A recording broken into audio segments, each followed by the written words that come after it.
நிம்மதி தரும் 8 மந்திரங்கள். ஃபர்ஸ்ட் நீங்க ஃபர்ஸ்ட் நீங்க நிம்மதியா இருக்கணும். நிம்மதியா இருந்தா தான் இந்த லைஃப்ல என்ன பண்ண முடியும்? நீங்க ஜெயிக்க முடியும். ஜெயிக்கிறதே எதுக்காக அப்படின்னு கேட்டீங்கன்னா, நிம்மதியா இருக்கிறது தான். இனி இது நிறைய பேருக்கு புரியல. ஜெயிக்கிற வரைக்கும் வந்து பாத்தீங்கன்னா, அவனோட வாழ்க்கையில போராடுறான். அவன் எந்த துறையை எடுத்துக்கிட்டானோ அதுல போராடுறான். ஜெயிச்சிட்டதுக்கு அப்புறம் பேர் வாங்குறதுக்கு போராடுறான். எனக்கு ஒண்ணுமே புரியல. நான் நிறைய பேரை பார்த்துட்டேன். ஏகப்பட்ட பேரை பார்த்துட்டேன். நாட் ஒன்லி ஆக்சஸ், நார்மல் லைஃப்லயே சரி. நீங்க இப்போ ரீசெண்டஸா வந்து பாத்தீங்க அப்படின்னா, அந்த சூப்பர் ஸ்டார் மேல ஒரு சலசலப்பு இருக்கு எல்லாருக்குமே. அது நான் அவர் மேல தப்பு சொல்ல மாட்டேன். அது அவரோட குவாலிட்டி. சாவர வரைக்கும் நான் தான் தமிழ் சினிமாவோட சூப்பர் ஸ்டார் அப்படின்ற ஒரு மைண்ட் செட்ல ஒர்க் பண்றாரு. அந்த ஒரு மைண்ட் செட் இருக்கிறனால தான் அவரால் என்ன பண்ண முடியுது? 73, 74 வயசுல நடக்க முடியுது. நான்லாம் நிறைய வியந்திருக்கேன். ரஜினி சாரை பத்தி நான் நிறைய வியந்திருக்கேன். ஏன் அப்படின்னா, எங்க தாத்தா வயசு அவருக்கு. எங்க தாத்தாலாம் போய் சேர்ந்துட்டாரு. சரிங்களா? அந்த வயசுல ஒரு நபர் வந்து பாத்தீங்க அப்படின்னா, ஹீரோவா நடிக்கிறது எவ்வளவு பெரிய விஷயம். சரிங்களா? ஆனா ஆனா இதே இடத்துல என்னோட மைண்ட் செட் சொல்றேன். சரிங்களா? இதை அவர் ஃபாலோ பண்ணணும்னு அவசியம் கிடையாது. என்னோட மைண்ட் செட். இது யார் வேணா இந்த சூப்பர் ஸ்டார் சேருக்கு வரலாம்பா அப்படின்றத அவர் பேட்டிக்கு பேட்டி சொல்றாரு. ஆனா அவரோட மைண்ட் செட் வந்து பாத்தீங்கன்னா என்னவா இருக்கு அப்படின்னு கேட்டீங்க அப்படின்னா, நான் தான் சூப்பர் ஸ்டார்னு ஒரு விஷயம் இருக்கு. ஆனா யார் வேணா சூப்பர் ஸ்டார் அந்த இடத்துக்கு வரலாம் அப்படின்னு ஒரு மைண்ட் செட்ல அவர் கிரியேட் ஆயிட்டாரு அப்படின்னு கேட்டீங்கன்னா, ஃபர்ஸ்ட் வந்து பாத்தீங்கன்னா அவரோட லைஃப் என்ன இருக்கும்? ஃபர்ஸ்ட் ரிலாக்ஸ் ஆயிடும். ஸோ சூப்பர் ஸ்டார் மட்டும் தான் இப்படி இருக்காரா? சத்தியமா கிடையாது. அரசியல்லையும் அதுதான் நடக்குது. அரசியல்ல மட்டும் இதான் நடக்குதா? பிசினஸ்லயுமே இதான் நடக்குது. ஆனா இதெல்லாம் நல்லதுக்கு காரணமா கெட்டதுக்கு காரணமா கேட்டீங்கன்னா 50-50 தான். இது மாதிரி பண்ணக்கூடாதுன்னு கிடையாது, இது மாதிரி பண்ணணும் கிடையாது. ஆனா ஆக்சஸ்ல எப்படி ஃபாலோ பண்ணா நிம்மதி இருக்கும்? ஏன்னா ஆக்சஸும் வாழ்விலும் ஒண்ணுதான். நான் நிறைய சொல்லியிருக்கேன். நீங்க ஆக்சஸை சினிமா துறையோட கம்பேர் பண்ண முடியாது. ஆக்சஸ் வந்து பாத்தீங்கன்னா ஒரு பொலிட்டிக்கலோட கம்பேர் பண்ண முடியாது. ஆக்சஸ் வந்து பாத்தீங்கன்னா ஒரு எப்படி சொல்றது, நார்மலா வெளியில இருக்கு இல்லையா ஒரு பிசினஸ், அந்த வியாபாரத்தோட நீங்க கம்பேர் பண்ண முடியாது. அப்படி கம்பேர் பண்ண முடியாத ஒரு தனித்துவம் வாய்ந்த ஒரு பிசினஸ் உங்களுக்கு கிடைச்சிருக்கு அப்படின்னா, இதுல நிம்மதி ஆகிறதுக்கு ஒரு சின்ன ஒரு வழி என்ன அப்படின்னு கேட்டீங்கன்னா, ஜெயிச்சதுக்கு அப்புறம் ரிலாக்ஸ் ஆயிடணும். ஜெயிச்சதுக்கு அப்புறம் ரிலாக்ஸ் ஆயிடணும். நான் நிறைய பேச்சு உங்ககிட்ட சொல்லியிருக்கேன். 2025க்கு அப்புறம் நீ அண்ணனை பாப்பாப்பா அப்படின்னு சொல்லிருங்க. அது எல்லாத்துலயுமே அது பொடி வச்சு பேசுறது கிடையாது. அது எல்லாத்துலயுமே ஒரு காரணம் இருக்கு. ஏன் அப்படின்னா, நம்ம தான் பெஸ்ட். அப்புறம் நம்மளுக்கு அப்புறம் யார் தான் பெஸ்ட்? அந்த ஒரு இடம் வேணும்ல. அந்த ஒரு இடத்த நம்ம உருவாக்கி கொடுக்கணும்ல. லாஸ்ட் வரைக்கும் நான் தான் பெஸ்ட்னா அப்ப என் இடத்துக்கு யாருமே வர மாட்டாங்க. அது யாருக்கு கஷ்டம்? எனக்கு தானே கஷ்டம். ஸோ நான் ஒரு டைம் வச்சிருக்கேன். ஒரு 1 இயர் நான் 2025 முடிகிற வரைக்கும் நான் ஒரு டைம் வச்சு ஒர்க் பண்ணிட்டு இருக்கேன். ஸோ இந்த மாதிரி எல்லா விஷயங்களும் எப்படிங்க, இந்த மாதிரி இந்த 8 மந்திரங்களை சொல்ற எல்லா விஷயங்களும் தெரிஞ்சோ தெரியாமையோ நான் ஃபாலோ பண்ணியிருக்கேன், ஃபாலோ பண்ணிட்டு இருக்கேன். ஸோ இந்த விஷயத்தை நீங்களும் ஃபாலோ பண்ணா உங்களுக்கு என்ன விஷயங்கள் கிடைக்கும் அப்படின்றத வந்து அடுத்த ஒரு காலவர் பார்த்துடலாம். ஸோ நிம்மதி தரும் 8 மந்திரங்கள். அதுல ஃபர்ஸ்ட் மந்திரம் என்ன அப்படின்னு கேட்டீங்க அப்படின்னா, கோவப்படுத்தும் போது மௌனமாயிருங்க. இது நான் சொல்ல, புத்தர் சொன்னது. நான் புத்தரோட நிம்மதி தரும் 8 மந்திரங்கள் தான் இது. அதுல ஃபர்ஸ்ட் மந்திரம், முதல் மந்திரம், கோவப்படுத்தும் போது மௌனமாயிருங்க. நம்மள யாராவது கோவப்படுத்துறாங்க அப்படின்னா, அந்த இடத்துல மௌனமா இருக்கணும் அப்படின்றதான் வந்து புத்தர் எல்லாருக்கும் சொல்லி கொடுத்தது. அதை தாண்டி அவரோட வாழ்வில அவர் பண்ணது. எனக்கு பெரிய பெரிய மகான்கள் கிட்ட பிடிச்ச விஷயம் என்ன அப்படின்னு கேட்டீங்க அப்படின்னா, அவங்க ஃபாலோ பண்ணது என்ன பண்ண மாட்டாங்க, சத்தியமா யாருக்கும் சொல்லிக் கொடுக்க மாட்டாங்க. அதே மாதிரி காந்தியடிகளுக்கும் ஒரு கதை இருக்கு. எப்படிங்க? காந்தியடிகளுக்கும் ஒரு கதை இருக்கு. என்ன கதை இருக்கு அப்படின்னா, இது உண்மையான்னு தெரியல, இல்ல நான் அந்த கதையை கரெக்டா சொல்றேனான்னு தெரியல. ஒரு ஒரு நாள் வந்து பாத்தீங்கன்னா, ஒரு அம்மா வந்து அவங்க பையனை கூட்டு வந்து, என் பையன் வந்து நிறைய ஸ்மோக் பண்றான்னா குடிக்கிறானான்னு தெரியல, ஸ்மோக் பண்றான். இதை வந்து பாத்தீங்கன்னா நீங்க அவனை பண்ணக்கூடாது சொல்லுங்க அப்படின்னும் போது, எனக்கு நாளைக்கு கூட்டுவாங்க, 2 நாள் கழிச்சு கூட்டுவாங்களோ ஏதோ சொல்லி அனுப்பிச்சிருக்காரு. கூட்டு வந்ததுக்கப்புறம் என் அம்மா சொல்ற மாதிரி இது மாதிரிலாம் பண்ணக்கூடாது நீ அப்படின்னு சொல்லிட்டு அட்வைஸ் பண்ணியிருக்காரு. உடனே அவங்க அம்மா கேட்டிருக்காங்க, இதை நீங்க அன்னைக்கே சொல்லிருக்கலாமே, ஏன் இன்னைக்கு சொல்றீங்க அப்படின்னதுக்கு, இல்ல நீங்க அன்னைக்கு சொல்லும் போது நானே அந்த பழக்கத்துல இருந்தேன். அந்த பழக்கத்துல இருந்து நான் என்ன பண்ணிட்டேன் பாரு, என்னால டோட்டலா கைவிட்டு வெளியே வந்துட்டேன். இப்பதான் நான் மத்தவங்களுக்கு வந்து பாத்தீங்கன்னா அட்வைஸ் பண்றதுக்கு தகுதியான ஒரு நபர் அப்படின்ற ஒரு விஷயத்த வந்து பாத்தீங்கன்னா அவரு சொல்லியிருந்தாரு. அந்த காந்தியடிகளோட ஸ்டோரியில இது வரும். சேம் அதே மாதிரி தான் பெரிய பெரிய ஜாம்பவான்களும் இதான் பண்ணியிருக்காங்க. அதுக்கு நம்ம தப்பு பண்ணாதவங்களா? சத்தியமா கிடையாது. அதாவது மத்தவங்களுக்கு ஒரு அட்வைஸ் பண்றாங்க அப்படின்னா, மத்தவங்களுக்கு ஒரு விஷயத்த சொல்லி தராங்க அப்படின்னா, அவங்க ஃபாலோ பண்ண விஷயமா தான் இருக்கும். சரிங்களா? அதே மாதிரிதான் புத்தர். புத்தர் வந்து பாத்தீங்கன்னா இதை அவர் ஃபாலோ பண்ணது. ஏன் அவரு ஏன்னா பெரிய ஆள் அவரு, அரசனா இருந்தவர், பிளஸ் வந்து பாத்தீங்கன்னா துறவியானவர். துறவினா ஜஸ்ட் லைக் கிடையாது, 10ஓட 11 கிடையாது, எக்ஸ்ட்ரீம்ல இருந்தவர். எனக்கு எப்பயுமே ஒருத்தங்க எக்ஸ்ட்ரீமா இருக்காங்கன்னா ரொம்ப பிடிக்கும். அது மாதிரி எக்ஸ்ட்ரீம்ல இருந்தவர். அவர் யார் மேல கோவப்படணும்னா சத்தியமா கோவப்படலாம். சார் துறவியா இருந்தா கோவப்படக்கூடாதா சார் கேட்டீங்க அப்படின்னா, இப்ப கூட துறவிகள்லாம் நிறைய பேர் சண்டை போட்டுனாங்க. இந்த இந்த இமயமலை சைட்ல ஏதோ ஒரு ஒரு நாடு இருக்கும், பர்மா, அது ரிலேட்டட் ஒரு நாடு இருக்கும். அங்கெல்லாம் ஃபுல்லா நல்ல நிறைய புத்த துறவிகள் தான். அவங்களே சண்டை போட்டுனாங்க, மாறி மாறி அடிச்சுக்கிறாங்க, வயிற்ற கிழிச்சிக்கிறாங்க, எவ்வளவு பிரச்சனை வந்து. துறவிகள்லாம் வந்து கோவப்படக்கூடாதா கேட்டீங்கன்னா சத்தியமா அப்படிலாம் கிடையாது. கோவப்படுவாங்க. ஆனா இவர் கோவப்படுறதுக்கு சான்ஸ் இருந்ததா அப்படின்னு கேட்டீங்கன்னா நிறைய சான்ஸ் இருந்தது. ஏன்னா அவர் பெரிய ஆளுங்க புத்தர், அவர் சொல்றதாங்க. சரிங்களா? ஆனா அவர் வாழ்க்கையில நடந்த 2 விஷயங்கள், நடந்தது என்ன அப்படின்னு கேட்டீங்க அப்படின்னா, யாரோ ஒருத்தருக்கு வந்து பாத்தீங்கன்னா போதனைகள் சொல்லியிருக்காரு. அது அவருக்கு பிடிக்காதனால ஒரு சில விஷயங்கள் அவர் சொல்றதை கேட்டோ ஏதோ ஒரு விஷயத்த ஃபாலோ பண்ணியோ வந்து பாத்தீங்க அப்படின்னா, ஏதோ அவரோட வாழ்க்கையில வந்து ஒரு சின்ன ப்ராப்ளம் நடந்ததுனால புத்தரை பார்த்து வந்து கோவமா என்ன பண்ணிடுறாரு, கோவமா வந்து ஏகப்பட்ட வார்த்தைகள் தப்பு தப்பா திட்டி மூஞ்சிலேயே துப்பிட்டு போயிடுறாரு. எப்படி மூஞ்சில துப்பிட்டு போயிடுறாரு. கூட அந்த பக்தர்கள்லாம், கூட அந்த அவரோட சிஷியர்கள்லாம் கேட்கறாங்க, என்ன சார் உங்களை இப்படி பண்ணிட்டாரு, என்ன கடவுளே உங்களை இப்படி பண்ணிட்டாங்க, எதுவுமே சொல்லாம அமைதியா இருக்கிறீங்க, கம்முன்னு சிரிச்சுட்டு கம்முனு விட்டுறாரு. அதே நபர் ஒரு வாரமோ ஒரு 10 நாளோ கழிச்சு வந்து பார்த்தீங்க அப்படின்னா புத்தர் வந்து பார்த்தீங்கன்னா ஒரு ஆத்துல நீராடிட்டு வராரு. ஓடி அந்த காலில் விழுந்துடுறான் அதே ஆள். ஏன் அப்படின்னா அவரோட மகிமை அப்பதான் புரிஞ்சு அவர் சொல்றதை கேட்டால் லைஃப்ல அடுத்த லெவலில் போலான்ற ஒரு ஒரு விஷயம் அவரோட லைஃப்ல நடந்ததுனால அது என்ன கதைன்னு தெரியல. அது சொல்றதுக்கு டைமும் இல்லை. அதனால இதை மட்டும் நான் ஷார்ட்டா சொல்லிடுறேன். காலில் வந்து விழுந்துடுறான். அப்பயும் அவன் கூட இருக்கிற துறைகள்லாம் வந்து கேட்குறாங்க, என்ன என்ன அவன் ஒரு இப்பதான் போன வாரம் வந்து பார்த்தீங்கன்னா அவன் மூஞ்சில எப்படி தூக்கிட்டு போனான், இப்போ வந்து பார்த்தீங்கன்னா உங்க காலில் விழுறான், என்னதான் நடக்குது அப்படின்னு கேட்கும்போது புத்தர் ஒரு வார்த்தை சொல்றாரு. என்ன அப்படின்னா, ஒரு மனிதனோட அச்ச உச்சபட்ச கோபம் வந்து பார்த்தீங்க அப்படின்னா அவன் கடைசியா சொல்லலாம் என்ன பண்ண முடியாது, அதை அவனால புரிய வைக்க முடியாது. அதனால தான் அவன் என்ன பண்ணான் இன்னைக்கு என் மூஞ்ச பார்த்து துப்பனா. இன்னைக்கு அவனால என்ன பண்ண முடியல, உச்சபட்ச துக்கத்துல இருக்கான். இன்னைக்கு அவனால என்ன பண்ண முடியல, அதை வார்த்தையால கன்வெர்ட் பண்ண முடியல. என் காலிலே வந்து விழுந்துட்டு போறான். ஸோ அதனால நம்ம எந்த இடத்துலயும் நம்ம என்ன பண்ணக்கூடாது, நம்மளோட கோபத்தையும் நம்மளுடைய உணர்வையும் வந்து பார்த்தீங்கன்னா கோபமா வந்து பார்த்தீங்கன்னா வெளிப்படுத்திடக்கூடாது, மற்றவங்களோட மனசு புண்படுத்துற மாதிரி வெளிப்படுத்திடக்கூடாது அப்படின்ற ஒரு விஷயத்த வந்து தான் சொல்லுவாரு. அதனால தான் நான் எப்பவுமே மௌனமா இருக்கேன். சேம் இந்த விஷயத்த நான் நிறைய இடத்துல ஃபாலோ பண்ணியிருக்கேன். என்னை நிறைய கோவப்படுத்திருக்காங்க. ஸோ ஆக்சஸ் ஸ்கூல்ல வரதுக்கு முன்னாடி தாண்டி என்ன 14 வயசுல என்ன ஸ்கூல்ல வந்து நிப்பாட்டினதுல இருந்து அப்பயும் எங்க அப்பா மேல நான் கோவப்பட்டது கிடையாது. அதே மாதிரி நான் கரஸ்ல நிறைய நான் படிச்சிருக்கேன். +2 கரஸ், பிகாம் கரஸ், எம்பிஏ கரஸ். அப்படி கரஸ்ல படிச்சுட்டு நான் போயிட்டு இன்டர்வியூ அட்டன் பண்ணும்போது ஒரு 4 வார்த்தை கூட என்னால இங்கிலீஷ்ல வந்து சரளமா பேச வராது. ஸ்டில் அந்த எனக்கு பிரச்சனை இருக்கு. அவங்க பேசுறதெல்லாம் எனக்கு நல்லா புரியும். ஏன்னா அப்பதான் யூஎஸ் ஆஃபீஸ் ரிப்போர்ட்டிங்கா இருந்திருக்க முடியும். அவங்க பேசுறவங்கிட்ட சமாளிச்சு பேசுவேன். ஆனா ரெகுலரா என்னால இங்கிலீஷ்ல அது கண்டினியூவா பேச முடியுமா சத்தியமா முடியாது. அப்பயும் எங்க அம்மா மேல நான் என்ன பண்ணல, எங்க அப்பா அம்மா மேல கோவலாம் படல. என்னோட லைஃப் மேல நான் என்ன பண்ணல, கோவப்படல. அதே மாதிரி ஆக்சஸ் ஸ்டார்ட் பண்ணும்போது ஏகப்பட்ட பிரச்சனைகளை தோத்து ஆக்சஸ் ஸ்டார்ட் பண்ணும்போது வந்து பாத்தீங்க அப்படின்னா எங்க வீட்டுல இருக்கவங்க என்ன பண்ணல, இந்த பிசினஸ் வந்து நான் ஒத்துக்கல. அதை தாண்டி என் மேல வந்து பயங்கரமா எரிஞ்சு விழுந்தாங்க. ஸோ ஆக்சஸ் பண்ணீங்கன்னா நீ வீட்டுக்குள்ளே வரக்கூடாது. இந்த மாதிரி நிறைய நிறைய ப்ராப்ளம்லாம் வந்து வீட்டில் கிரியேட் ஆச்சு. அப்பயும் நான் என்ன பண்ணேன், அமைதியாக தான் இருந்தேன். ஆக்சஸ்க்கு அப்புறம் என்னோட பிசினஸ் ட்ராவலே என்ன ஆச்சு, அது மாதிரி நிறைய விஷயங்கள் நடந்தது. அப்பயும் நான் என்ன பண்ணேன், மௌனமாக தான் இருந்தேன். அந்த மௌனம் தான் என்ன பண்ணிச்சு என்ன நீங்க ஆக்சஸ்ல வந்து பார்த்தீங்கன்னா ஜெயிக்க வச்சிருக்கு. சேம் நீங்களும் யாரையும் கோவப்படுத்தும் போது, யாரும் உங்களை கோவப்படுத்தும் போது மௌனமா இருங்க. தயவுசெய்து நீங்க யாரும் என்ன பண்றாதீங்க, கோவப்படுத்திடாதீங்க. 2வது மந்திரம், விலகி வைக்கும் போது ஏற்று சற்று விலகியே இருங்கள். இது நம்ம பிசினஸ்க்கு வந்து ரொம்ப ரொம்ப ஆப்டான வேர்டு. என் லைஃப்ல நிறைய நடந்திருக்கு. அதை சொல்றதுக்கும் டைம் இல்லை. ஏன்னா இந்த 8 மந்திரத்தை பத்தி நான் ஒரு ஒன் டே ஃபுல்லாவே ட்ரைனிங் எடுப்பேன். ஸோ அந்த அளவுக்கு பெரிய கண்டென்ட் இது. சின்னதா ஷார்ட்டா ஸ்வீட்டா சொல்லிடுறேன். விலகி வைக்கும் போது சற்று விலகியே இருங்கள். 2வது மந்திரம். அது என்ன சார் விலகி வைக்கும் போது நான் ஏன் சார் விலகி இருக்கணும் அப்படின்னு கேட்டீங்க அப்படின்னா, இந்த பிசினஸ் ஸ்டார்ட் பண்ண புதுசுல வந்து பாத்தீங்க அப்படின்னா என் ஃப்ரெண்டு ரிலேட்டிவ் கிட்ட தான் நான் இந்த பிசினஸ் வாய்ப்பை போய் எடுத்துட்டு போய் சொல்றேன். சரிங்களா? எடுத்துட்டு போய் சொல்லும்போது வந்து பாத்தீங்க அப்படின்னா அவங்க ஃபர்ஸ்ட் இருந்து என் கூட பேசின விஷயத்தை விட அடுத்து அவங்க பேசக்கூடிய விஷயங்கள்லாம் வந்து டிஃப்ரெண்டா இருந்தது. என்னை பார்க்கக்கூடிய விஷயங்கள் டிஃப்ரெண்டா இருந்தது. என்னை நடத்தக்கூடிய விஷயங்கள் டிஃப்ரெண்டா இருந்தது. இந்த பிசினஸ் ஸ்டார்ட் பண்ண புதுசுல இந்த பிசினஸ் ஆப்பர்ச்சுனிட்டி ஒருத்தர்கிட்ட போய் சொல்லிட்டேன்றதுக்காகவே என்ன பண்ணாங்க அப்படின்னா, எனக்கு அவங்களோட வீட்டோட ஃபங்க்ஷனுக்கு இன்வைட் கூட பண்ணல. இதெல்லாம் எனக்கு நடந்தது என் லைஃப்ல. அதை பத்தி நான் என்ன பண்ணல, பெருசா யோசிக்கவே இல்லை. ஏன் அப்படின்னா மனிதர்களோட இயல்பு இவ்வளவுதான்.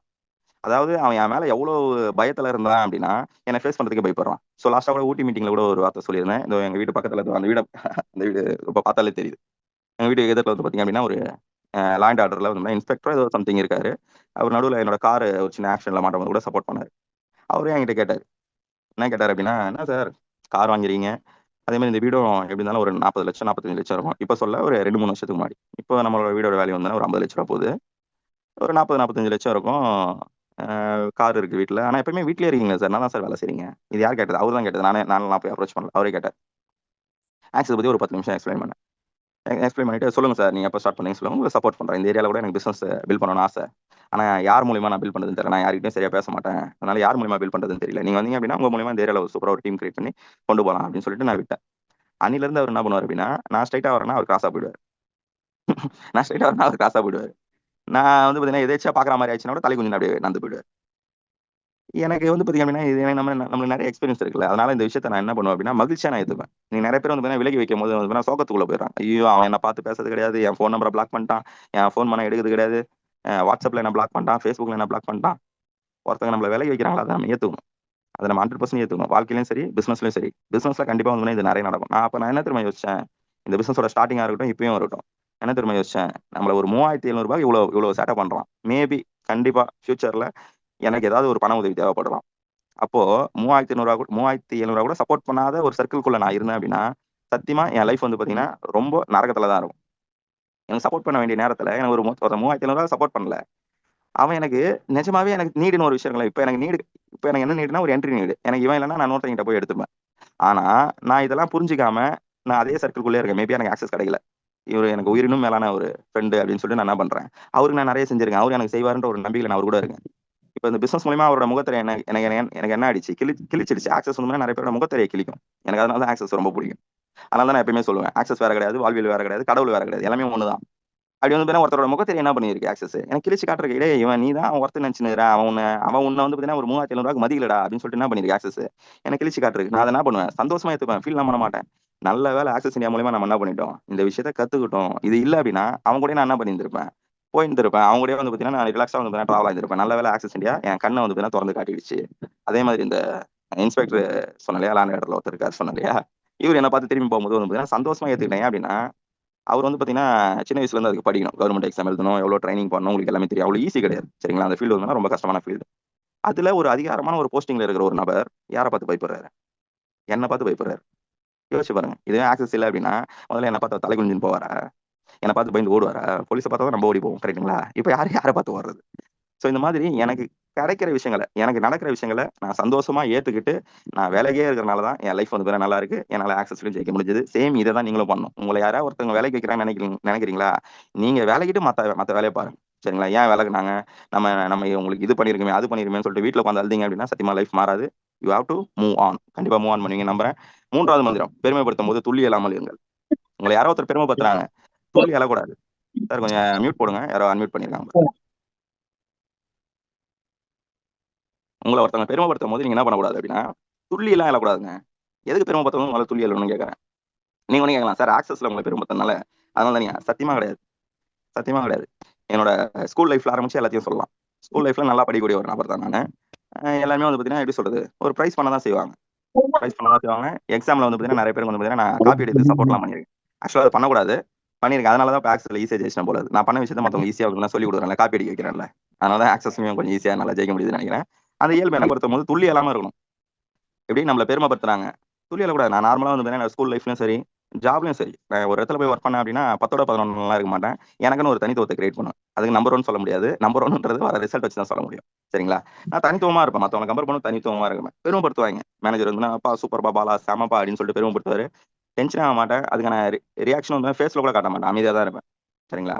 அதே மாதிரி தான் ஆக்சஸ்லையும் ஸோ ஏகப்பட்ட பிரச்சனைகள் ஏகப்பட்ட கஷ்டங்கள் அதெல்லாம் தாண்டி வந்து பார்த்தீங்க அப்படின்னா ஆக்சஸ் ஸ்டார்ட் பண்ணி கரெக்டாக 12வது வாரம் கம்பெனியோட டைரக்ட் டபுள் பிரசன்ட். ஸோ ஆக்சஸோட ஹிஸ்ட்ரியில ஒரு மிராக்கல் நடந்தது அப்படின்னு கேட்டிங்க அப்படின்னா அன்னைக்கு தான். ஏன்னா அது வரைக்கும் வந்து யாருமே கம்பெனியில் டேரக்ட் டபுள் பிரசன்ட் யாருமே முடிக்கல. இன்னி வரைக்குமே கூட ஒரு 4 பேர் 5 பேர் தான் முடிச்சிருக்காங்க நினைக்கிறேன். So followed by Pechumuthu DJ Surendhar. So அதுவும் ஈகல் டீம்ல தான் ஒரு 3-4 பேர் இருக்கும் சரிங்களா. அப்போ டேரக்ட் டபுள் முடிக்கும் போது அப்படியே என்னை விட்டு வேலைக்கு போன டீம் மெம்பர்ஸ்லாம் வந்து கொண்டாடினாங்க. துள்ளி எல்லாம் இல்லை சரிங்களா. துள்ளி எல்லாம் இல்லை. அதுக்கப்புறமா நிறைய ஸ்ட்ரகிள்ஸ் ஜெயிச்சிட்டோம். இன்னைக்கும் வந்து நான் என்ன பண்ணியிருக்கேன் சாதனமாக தான் இருக்கேன். ஏன் அப்படின்னா எனக்கு ஒரு விஷயம் எனக்கு எப்பயுமே தெரியும். என்ன ஒரு விஷயம் சார் அப்படின்னு கேட்டீங்க அப்படின்னா எதுவுமே நிரந்தரம் கிடையாது. எப்படிங்க எதுவுமே நிரந்தரம் கிடையாது. இனி நீங்க நல்லா இருக்கீங்களா மாறலாம் வாய்ப்பு இருக்கு. நிறைய வாய்ப்பு இருக்கு. இதனால தான் நாங்க என்ன பண்றோம் இன்னும் நீங்க நிறைய பேர் யோசிக்கலாம் பாலா சார் திருப்பூர் போறாரு ஊட்டி போறாரு வேற என்ன இடம் கோயம்புத்தூர் போறாரு சென்னையில வந்து அப்பதான் மீட்டிங் முடிச்சுட்டு நான் அப்பதான் ஊட்டில இருந்தே வந்தேன். அதுக்கப்புறம் தொடர்ந்து பிபி மீட்டிங் எனக்கு தெரிஞ்சு என் லைஃப்லயே வந்து பாத்தீங்கன்னா நேற்று ஒரு நாள் தான் ஓரளவு நான் ரிலாக்ஸ்டா இருந்தேன். எனக்கே ஒரு மாதிரி தோணுச்சு என்னடா இது தொடர்ந்து ஒரு மாதிரி பைத்தியம் முடிச்சிட போது ரொம்ப ஒர்க் பண்ணிட்டு இருக்கோம் அப்படின்ற மாதிரி. ஏன்னா கொஞ்சம் கூட டைமே இல்லை வீட்லயும் கொஞ்சம் கூட டைம் ஸ்பெண்ட் பண்ணல. இது அதனால தான் ஒரு ஆஃப்டர்நூன் மேலே வந்து பார்த்தீங்க அப்படின்னா ஃபுல் ஃபேமிலிக்காக நான் என்ன பண்ணிட்டேன் என்னோட டைமை ஒதுக்கிட்டேன். நல்ல வேலை என் டீம்ல வந்து நான் கொஞ்சம் பேர் லீடர்ஸ்லாம் அதை புரிஞ்சுட்டாங்களான்னு தெரியல. இந்த பிரபஞ்ச சக்தியான்னு தெரியல. அவங்களும் எனக்கு திரும்பி கால் பண்ணல. ரொம்ப எங்கேஜாவே நான் இருப்பேன். நான் எப்பயுமே இப்பயும் அந்த காலையில 11 மணிலேருந்து ஒரு மீட்டிங் வந்து நான் ஹரிபிரகாஷ் கிட்ட கேட்டிருக்கேன் என்னோட கோர் லீடர்ஸ்க்கு. ஸோ இப்பயும் காலையில இருந்து நான் எங்கேஜா மாறிடும். அது இல்லாமல் ஒரு 4-5 ஃபர்ஸ்ட் அப்பாயின்மெண்ட் இருக்கு. ஒரு 2-3 பேருக்கு வந்து அந்த 20K பிளான் கொடுக்க வேண்டியது இருக்கு. நான் எங்கேஜா மாறிட்டேன். ஆனால் ஒரு நாள் நான் என்ன பண்ணேன் ரெஸ்ட் எடுத்தேன். இது எதுக்காக சார் நான் இவ்வளவு கஷ்டப்பட்டு நான் வந்து ஒர்க் பண்றேன். இன்னும் ஏன் நான் ஒர்க் பண்றேன். எனக்கு இல்லை Pechumuthu one of the vice president Charles sir வந்து அவர் வைஸ் பிரசிடென்ட். ஒரு அடியில் எனக்கு 60,000 வந்துடும்ல. சரி 60,000 வரலப்பா அப்படி இப்படின்னு சொல்லிட்டு இன்கம் மாசம் 1 லட்ச ரூபா அது ஈஸியா வந்துடும்ல. அதுக்காக நான் மெனக்கணும்னு அவசியம் கிடையாதுல்ல. நான் ஏன் வந்து இன்னும் ஒர்க் பண்ணிட்டு இருக்கேன் அப்படின்னா எனக்கு ஒரு விஷயம் தெரியும். என்ன அப்படின்னா எதுவுமே நடந்தாலும் கிடையாது. இன்னைக்கு இது நிறைய பேர் வந்து பாசிட்டிவா எடுத்துக்கணும். இப்போ பாலா சார் ஆல்ரெடி சம்பாதிக்கிறாரு இன்னும் சம்பாதிக்கிறாரு அப்படி கிடையாது. இனி நீங்க சம்பாதிக்கவே இல்லை. உங்களுக்கு கஷ்டமா இருக்கு. உங்களுக்கு டீமே செட் ஆகல. நீங்க யார் சொன்னாலும் வந்து நீங்க பேசுறது செவி சாய்க்கவே மாட்டாங்க. உங்களுக்கு வந்து இன்கமே வரல ரொம்ப கஷ்டமா இருக்கு. சத்தியமா அது நிரந்தரமே கிடையாது. நிச்சயமா என்ன ஆகும் மாறும். சத்தியமா மாறும். அந்த வாழ்க்கை 100% மாறும். இதனாலதான் பெருமைப்படுத்தும் போது துள்ளி இல்லாம இருக்கணும். இன்னைக்கு பெருமைப்படுத்துவான் நாளைக்கு என்ன திரும்ப பண்ணுவான் 4வது மந்திரம். நாளைக்கு என்ன திரும்ப பண்ணுவான் 4வது மந்திரம். உங்களை உதாசனப்படுத்துவாங்க. எனக்கு இதுவும் நடந்தது என்னோட லைஃப்ல. என்னோட வாழ்க்கையிலயும் சரி என்னோட ஸ்கூல் லைஃப்லயும் சரி என்னோட ஒர்க் லைஃப்லயும் சரி ஆஃபீஸ் லைஃப்லயும் சரி ஆக்சிஸ் இந்தியாலும் சரி எனக்கு இது நடந்தது. என்னை உதாசனப்படுத்தாங்க. என்ன இவரெல்லாம் ஒரு பெரிய ஆளா என்ன இதெல்லாம் பண்ணிட்டாரா பின்னாடி பேசிட்டு இருக்காங்க அப்படின்னு சொல்லலாம். அது எப்படி நம்ம இல்லைன்னா தானே பேசினாங்கன்னு சொல்லிட்டு பாஸ்ட் டென்ஸ்ல முடிக்கிறதுக்கு பேசிட்டு இருக்காங்க. ஆனா அதெல்லாம் வந்து பாத்தீங்கன்னா அதெல்லாம் மனசுல போட்டு உடஞ்சிட்டேனா சத்தியமா கிடையாது. சத்தியமா கிடையாது. ஏன் ஒருத்தன் உங்களை உதாசனப்படுத்துறான்? ஏதோ ஒரு விஷயம் உங்களுக்கு அவனுக்கும் டேர்ம் செட் ஆகல. எப்படிங்க? உங்களுக்கு அவனுக்கும் டேர்ம் செட் ஆகல. மேபி அவன் ஜெயிச்சதுக்கு அவன் தான் காரணம் நினைக்கிறான். நீங்க காரணம்னு சொல்றது அவனுக்கு பிடிக்கல. மேபி அவன் கஷ்டப்படுறதுக்கு நீங்க தான் காரணம்னு நினைக்கிறான், நம்புறான். இதுக்கு நீங்க பலியாடாக முடியாது. இதெல்லாம் நான் தெளிவா இருக்கேன். ஏன்னா ஒருத்தன் உதாசனப்படுத்துறானா பத்துட்டு போயிடுவான், தப்பு கிடையாது. அவன் நம்மளை பத்தி பெருமையா பேசும்போது கம்முன்னு ஏத்துக்கணும்ல. இப்போ உதாசனப்படுத்துறான், இப்பயும் கம்முன்னு ஏத்துப்பான், அவ்வளவுதான். அப்படி உதாசனப்படுத்தும் போது நீங்க என்ன பண்ணணும்? உடஞ்சிடக்கூடாது, அதை ஏத்துக்கணும். அவமானப்படுத்தும் போது சிறிதும் அழாமல் இருக்கும். எனக்கு இந்த அல்றவங்களை பார்த்தாலே பிடிக்காது. ஏன்னா பேசிக்க நான் ஆள மாட்டேன். பேசிக்க நான் ஆள மாட்டேன். ஆக்சஸ் முன்னாடி வரதுக்கு முன்னாடி நான் நிறைய மீட்டிங்கே 5ஆம் மந்திரம் இது. அவமானப்படுத்தும் போது சிறிதும் அழாமல் இருங்க. ஆக்சஸ் வரதுக்கு முன்னாடி வந்து நான் நிறைய என்னோட டீம் மீட்டிங்கே சொல்லியிருக்கேன். நந்தால வர சூர்யா கேரக்டர் தான் என் கேரக்டர். பக்கத்துல ஒருத்தர் போட்டு வெட்டினா கூட என் கண்ணில் வந்து சின்னதாக தண்ணி வராது. ஆனா அப்ப ஆக்சஸ் வந்து நிறைய மாறிட்டேன். இந்த அமரன் படம்லாம் போய் பார்க்கும்போது நல்லா அழுதேன் நான். ஏன்னா ஆல்ரெடி முகுந்த் வரதராஜன் அவரோட அப்பாலாம் வந்து ஆம்பிள் என்னோட கஸ்டமர், அவர் வீட்டுக்குலாம் நான் போயிருக்கேன். அந்த பழைய ஞாபகம்லாம் வந்துச்சு. ஸோ அதை திரை முன்னாடி பார்க்கும்போது கொஞ்சம் மனசு ரொம்ப வலியா இருந்தது. மற்றபடி நான் என் கண்ணில் வந்து ஒரு சொட்டு தண்ணி வராது, ஒரு சொட்டு தண்ணி வராது. ஈவன் நான் ஒரு துக்க வீட்டுக்கே போனா கூட நான் அழுவ மாட்டேன். அது ஏன்னு தெரியாது, அது என்னோட இயல்பு. சரிங்களா? அதனால தான் நான் நிறைய நிறைய பேர் என்ன அவமானப்படுத்தும் போது என் கண்ணில் தண்ணி வந்தது கிடையாது. ஏன்னா என்னோட இயல்பே தானே. நான் எப்பயுமே அழுதே கிடையாது. அதே மாதிரி அழுகுறவங்களை பார்த்தாலே எனக்கு பிடிக்காது. நான் அட்வைஸ் பண்ணுவேங்க, இப்போ நீங்க அழுதுட்டீங்க என்னதான் ஆக போகுது? அதில் லேடிஸ் வந்து ரொம்ப எப்படி சொல்றது, ஈஸியாக அழுதுருவாங்க. ஏன்னா அவங்களோட கண்ணீர் தான் வந்து பார்த்தீங்க அப்படின்னா அவங்களுக்கான பலம். பலமோ தான், பலவீனமோ தான். சரிங்களா? நான் நிறைய அட்வைஸ் பண்ணுவேன், ஏன் இது மாதிரி அழுகுறீங்க? அழுதா ஏதாவது சரியாயிடுமா? நானே என் வாழ்க்கையை வந்து ஒவ்வொரு விஷயமும் என்னை ஒருத்தர் அவமானப்படுத்திட்டாரு. நான் அதுக்கு வந்து அழுகுறதுக்கு எனக்கும் வந்து அதுக்குன்னு என்ன சார் வேற்றுக்கிற வாசியா நீங்க, இல்ல சைக்கோவா? அழுவாம இருக்கீங்க. கண்டிப்பா மனசுல வந்து வலி இருக்கும், கஷ்டம் வரும், கண்ணில் தண்ணி வர மாதிரி ஒரு நிலைமெல்லாம் வரும். அப்ப நான் என்னை பத்தி நான் நினைச்சுக்கிற ஒரு விஷயம் என்ன அப்படின்னு கேட்டீங்க அப்படின்னா, இப்ப நான் அழுதுறேன். ஸோ இன்னைக்கு அழுகுறேன், நாளைக்கு அழுகுறேன், இன்னொரு 10 நாள் அழுகுறேன், 6 மாசம் அழுகுறேன், ஒரு வருஷம் அழுகுறேன். சரியாயிடுமா? சரியாகாது. எந்த விஷயமும் நீங்க அழுகுறதுனால மட்டும் சரியாகாது. அப்ப நான் என்ன சார் பண்ணணும்? அந்த விஷயத்தை தூக்கி ஓரமா வச்சுட்டு எனக்கான வேலையை நான் என்ன பண்ணணும்? பண்றதுக்கு ஸ்டார்ட் பண்ணணும். நான் இப்ப அவமானப்படுறேன், எதுக்கு? என்ன காரணம்? பணம் தான் காரணம். பணம் தான் காரணம். என்ன படி வைக்க முடியல. எங்க அம்மா வந்து வேலைக்கு சேர்த்து விட்டாங்க. சொந்தக்காரன் பார்த்தா என்ன அவமானம், என்ன அவமானம், ஏய் நீ அடி போ அப்படின்றான். ஏன் அப்படின்னா அவங்க அப்பா அம்மாலாம் அவங்கள படிக்க வைக்கிறாங்க. என் சொந்தக்கார பசங்களே என்ன ஒரு சைடில் வந்து ஒதுக்க ஆரம்பிச்சாங்க. எல்லாருமே கிடையாது, படிக்கிறவங்க. உனக்கு என்ன தெரியும் அப்படின்னு கேட்பாங்க. ஏதாவது ஒன்று பேசணும் அப்படின்னா உனக்கு என்ன தெரியும் அப்படின்னு கேட்பாங்க. என் ஜாப்லயும் அதெல்லாம் நடந்தது. ஏன்பா நீ கரஸ்ல முடிச்சுட்டு வந்தது தானே? ரொம்ப நாள் லாங் ரன் கிடையாது. கடைசியா ஜாப் விட்டு நான் வெளியே வரும்போது ஆபரேஷன் மேனேஜர். ஆனா ஸ்டார்டிங்ல அதெல்லாம் நடந்தது. எனக்கு கரஸ்ல முடிச்சுட்டு தானே வந்திருக்கு. உனக்கு ஒழுங்கா 4 வார்த்தை இங்கிலீஷ்ல பேச தெரியுமா? அவமானப்படுத்தினாங்க. பிசினஸ்லயும் அவமானப்படுத்தினாங்க. சார் சும்மா நீங்க டைம் முடிச்சுன்னு சொல்லிட்டு சும்மா சுத்தி நிக்கிறீங்க. நாங்க தான் வேலை செய்றோம், நீங்க என்ன வேலை செய்றீங்க? இதோ பார்ட் டைம் வேலையை முடிச்சுட்டு வரீங்க. நீங்க எந்த டைம் வரீங்கன்னு தெரியல, எந்த டைம் போறீங்கன்னு தெரியல. நீங்க எங்களுக்கு சப்போர்ட்டும் பண்றது கிடையாது. பேசாம உங்க பேச்செல்லாம் நாங்க எதுக்கு சார் கேட்கணும்? போங்க சார், உங்க வேலையை பாருங்க சார். அவமானப்படுத்துங்க, எல்லாத்துலயுமே நான் அவமானப்படுத்தினேன். அப்படி நான் அவமானப்படுத்தும் போது ஏன் அவங்க அவமானப்படுத்துறாங்கன்ற அந்த கண்டென்ட் தான் பார்த்தேன். ஃபர்ஸ்ட் நான் கிடையாது, என்கிட்ட பணம் கிடையாது. 2வது நான் கிடையாது, என்கிட்ட கம்யூனிகேஷன் கிடையாது. 3வது நான் கிடையாது, ஆக்சஸ்ல நான் சரியா ஒர்க் பண்ணல நினைக்கிறேன். இதெல்லாம் மாத்துவோம். எப்படி இதெல்லாம் மாத்துவோம்? இதெல்லாம் மாத்தினேன். அவமானம் எங்க போச்சுன்னு இப்ப தெரியல. இப்ப நான் அவமானப்பத்தி தான் நினைச்சு நிறைய பேர் பண்ணிட்டு இருக்காங்க. என் ரிலேட்டிவ் சைடு ஆகட்டும், ஃப்ரெண்ட்ஸ் சைடு ஆகட்டும், ஈவன் பிசினஸ்ல கூட இருக்கட்டும். ஆனா அது என் பிரச்சனை கிடையாது. அது என் பிரச்சனை கிடையாது. இதே விஷயத்தை தான் நீங்க எல்லாருமே ஃபாலோ பண்ணணும்னு ஆசைப்படுறேன். அவமானப்படுத்துறாங்களா? அளவே கூடாது, அளவே கூடாது. ஏன் அவன் அவமானப்படுத்துறான்? அதுக்கான கண்டென்ட்டை தேடுங்க. உங்ககிட்ட பணம் இல்லைன்னு அவமானப்படுத்துறானா? பணத்தை சம்பாதிச்சிருன்றேன். உங்ககிட்ட கம்யூனிகேஷன், உன்னோட கேரக்டர் சரியில்லைன்னு அவமானப்படுத்துறானா? சரி பண்ணிடுன்றேன். இந்த மாதிரி அந்த கண்டென்ட்டை தேடி யார் யாரெல்லாம் வேலை செய்றீங்களோ சார் நிச்சயமா ஜெயிச்சலாம். ஸோ 6வது மந்திரம், காயப்படுத்தும் போது கண்டுகொள்ளாம இருங்கள். உங்களை காயப்படுத்தும் போது கண்டுகொள்ளாம இருங்கள். என் வீட்டில் என்ன காயப்படுத்தினாங்க, என் ஒய்ஃப் என்ன காயப்படுத்தினாங்க. அவ்வளோ கஷ்டப்பட்டு காலைல 10 மணி வேலை, 10 மணிக்கு போவேன், நைட்டு வீட்டுக்கு 10 மணிக்கு வருவேன். கதவு திறக்க மாட்டாங்க. அப்பா எல்லாம் முடிச்சுட்டு சில டைம் லேட் ஆயிடும், 11:30 12 ஆயிடும். வெளியே வந்து சொல்லுவாங்க, வெளியே வந்து இதே வார்த்தையை யூஸ் பண்ணுவாங்க. இன்னும் கூட அந்த வார்த்தை என் மனசுல இருக்கு. ஏன் அப்படின்னா நம்ம கஷ்டமான இருக்கிற டைம்ல யார் நம்மளுக்கு சப்போர்ட் பண்ண நினைப்போம்? கூட இருந்தாலும் சப்போர்ட் பண்ண நினைப்போம். தயவுசெய்து யாரும் ஃபோன் பண்ணி வீட்டில் சொல்றாதீங்க. இதை வேற நிறைய பண்றாங்க இப்போலாம்.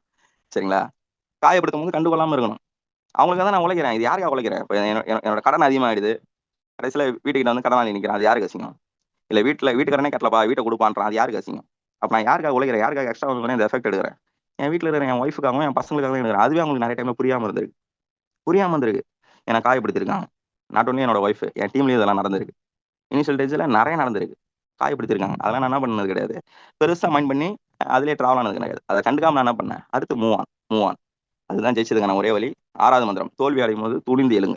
நான் தோல்வின்னு கேட்டீங்க அப்படின்னா என் லைஃப் உருவானதே தோல்வியில தான். இப்போ சதீஷ் பிரதர் கூட அந்த ஃபீட்பேக்ல சூப்பரா சொல்லியிருந்தாரு. தோல்வி அடையாம நம்ம என்ன பண்ண முடியாது, வெற்றி நோக்கி போக முடியாதுன்னு. என் லைஃப்ல எல்லாமே தோல்விதான், எல்லாமே தோல்விதான். 10வது முடிச்சு நான் ஸ்கூல்ல இருந்து வெளியே வந்தேன், அது ஒரு தோல்வி. அடுத்து ஒரு ஜாபுக்கு போனேன், அது ஒரு தோல்வி. ஆஃபீஸ் ஃபீல்டுக்கு போனேன், அங்கேயும் தோல்வி. ஆக்சஸ் வந்தேன், இங்கேயும் தோல்வி. ஆனா அந்த தோல்வின்றதோட நான் ஸ்டாப் பண்ணியிருந்தேன் அப்படின்னு கேட்டீங்க அப்படின்னா என்னால் லைஃப்ல அடுத்த லெவலுக்கே போயிட முடியாது. எப்படிங்க அடுத்த லெவலுக்கே போயிட முடியாது? தோல்வின்றது என்ன அப்படின்னு கேட்டீங்க அப்படின்னா நீங்க நகரத்துக்கான ஒரு படிக்கட்டு. நான் அப்படிதான் பாக்குறேன். ஒவ்வொரு தோல்வி நான் அப்படிதான் பாக்குறேன். ஸ்கூல் லைஃப்ல இருந்து வெளியே வரும்போது அது எனக்கு ஃபர்ஸ்ட் தோல்வி, அது என்னோட ஃபர்ஸ்ட் படிக்கட்டு நான் லைஃப்ல அடுத்த லெவல் போறதுக்கு. அதே மாதிரி அந்த ஃபீல்டுக்கு போறேன், லேத்துப்பட்டன்ற ஒரு ஃபீல்டுக்கு போறேன். அங்க என்னால மத்தவங்க மாதிரி என்னால எப்படி சொல்றது, ரொம்ப அக்ரெசிவாவோ எல்லாத்தையும் கத்துக்கிட்டேன்னா நம்மளே ஒலி ஓமகுச்சி மாதிரி இருப்போம். இப்போ நான் நல்லா இருக்கேன். நான் சொல்றேன், அந்த 14 வயசுல சொல்றேன். ஒரு கிட்டத்தட்ட 20 கிலோ அந்த இது மாதிரி இருக்கும். அது இழுக்கும். லேத்து பட்டறேன்னா நீங்க போய் பார்த்தீங்கன்னா தெரியும். அது சுத்துற மாதிரிலாம் இருக்கும். கையெல்லாம் அவ்வளோ பெயினா இருக்கும். அந்த வேலை எனக்கு செட் ஆகல. அங்க இருந்தும் நான் என்ன பண்றேன், இது உனக்கு செட் ஆகும்னு சொல்லிட்டு தூக்கி வெளியே அதுவும் ஒரு தோல்வி தான். ஜாப் ஃபீல்டு போறேன். அங்கேயும் என்ன அசிங்கப்படுத்துனாங்க, கஷ்டப்படுத்துனாங்க. நான் சொன்னேன், ஏன் கம்யூனிகேஷன் இல்ல அப்படின்னு. அதுவும் எனக்கு தோல்வி தான்.